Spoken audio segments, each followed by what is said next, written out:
This is a workable solution, or at the very least, a place to start. Healthcare insurance. Healthcare insurance is a hot topic for a great many in the wake of the objective failure that was the Affordable Healthcare Plan, which has not been so affordable. Attempts to change this plan have resulted in a bureaucratic circle jerk with not much to show for it, simply because once a large group of people have entitlements, or really freebies, it becomes an act of Congress to stop it, and they usually won't. At its heart, in my observation at least, all modern insurance plans are the biggest legal pyramid scheme in history. One is essentially paying for a service that if they ever use, they will then need to pay more for afterward, when it should be a sum one sets aside for emergencies, their funds for their problems that if they so choose can use to help other people. Not forced. There is an argument to be made that the current format helps those that cannot afford health care on their own.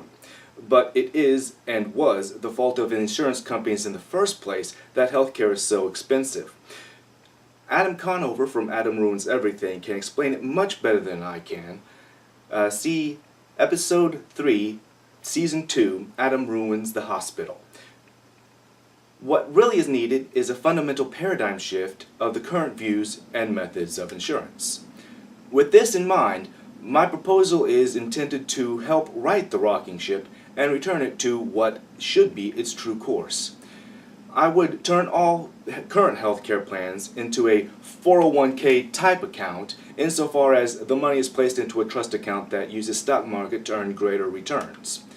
Like current retirement 401ks, all funding would be from pre-tax dollars. The company managing these accounts would be referred to as a holding company, and these holding companies are compensated for maintaining these accounts much the same way as retirement 401ks.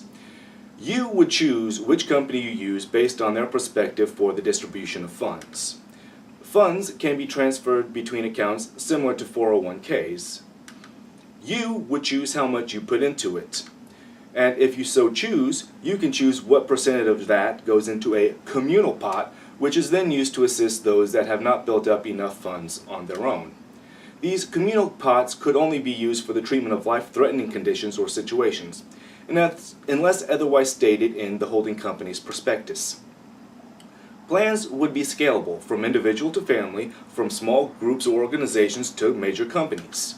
Upon passing of the last member of a current plan, the funds would pass in accordance with their will. Best of all, there would be less government meddling, because we all know less government is much better. This has been a workable solution. I'm Daniel Morris. Thank you for listening.